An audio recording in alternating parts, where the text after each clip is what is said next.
divine reminder of Easter last week, metaphysical interpretation, the awakening and the raising of the I am, the spiritual man, from a material human self-consciousness, ascending to a true spiritual consciousness.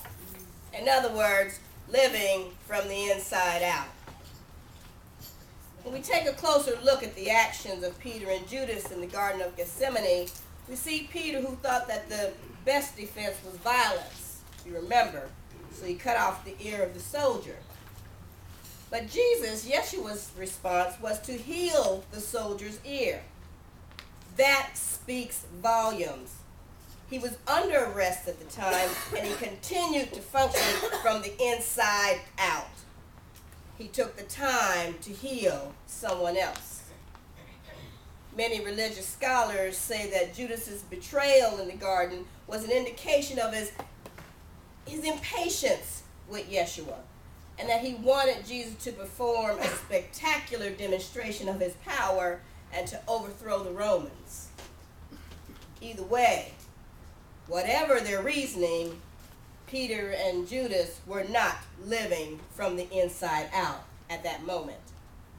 Even after sitting at the feet of the Master, getting personalized instruction, being first-hand witnesses to his work, they just didn't get it. They didn't get it. They failed to realize that Jesus was expressing being the Messiah through his life, his words, and through his actions. His actions reflected peace, love, wholeness, and clarity. Clarity about his relationship to God, to his Father. He lived from the inside out. They didn't get it. Do you? That's the question this morning. Do you get it? How do you choose to function? From the inside out or from the outside in? Do you choose to turn to God's presence and experience, thereby experiencing unceasing illumination? Or do you choose to turn to the race consciousness, as we call us, and risk having a spiritual power failure? Because that's what's waiting for you. Guaranteed. Are you protecting your outer man or your inner man? Are you walking in the light or in the dark? Choice is yours. It's always about your choice.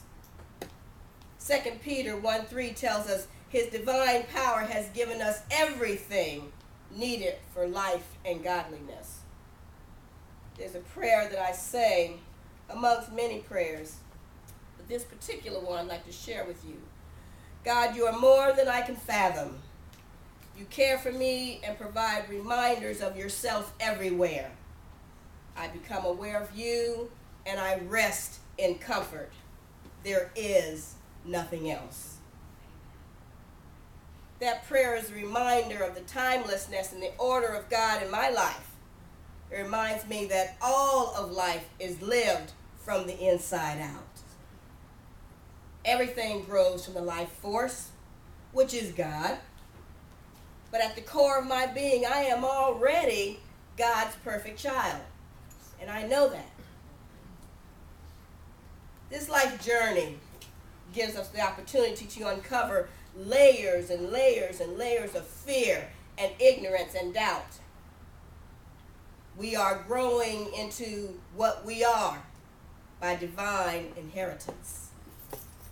Our growth comes as we reclaim our spiritual perfection. The more committed you are to your spiritual growth, let me say that again, the more you are committed to your spiritual growth, the more you'll feel the joy of living in a God-centered life. You know, without God in your life, you have nothing. Without God in your life, you have nothing. Being a metaphysician does not mean being without God. If you are a true metaphysician, you understand your connection to God. Your innermost self is that part where you should have a conscious awareness. a conscious awareness of God's indwelling presence. That's what being a metaphysician is about. You must maintain a clear mind.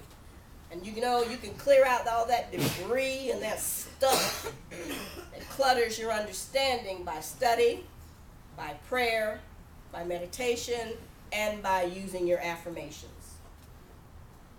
Now, Psalm 91:1 tells us, "He that dwelleth in the secret place of the Most High shall abide under the shadow of the Almighty." Now, the secret place of the Most High is an acquired state of consciousness. It's not a place. Again, I remind you, when you read scripture, when you read spiritual text, you have to ask for understanding, because there's always two levels, the surface level and then the deeper level. That's what you're reaching for, because anybody can read the surface level. That's not what you want as a metaphysician. You want to be able to dig down to that dirt and pull out the meaning that really means something to your life, something that you can use. So the secret place of the Most High is an acquired, not a given, an acquired state of consciousness, a point of understanding and clear awareness. And you know, you're functioning at a fairly high level of spiritual understanding when you get that. If you get that, then you're functioning where you need to be as a metaphysician.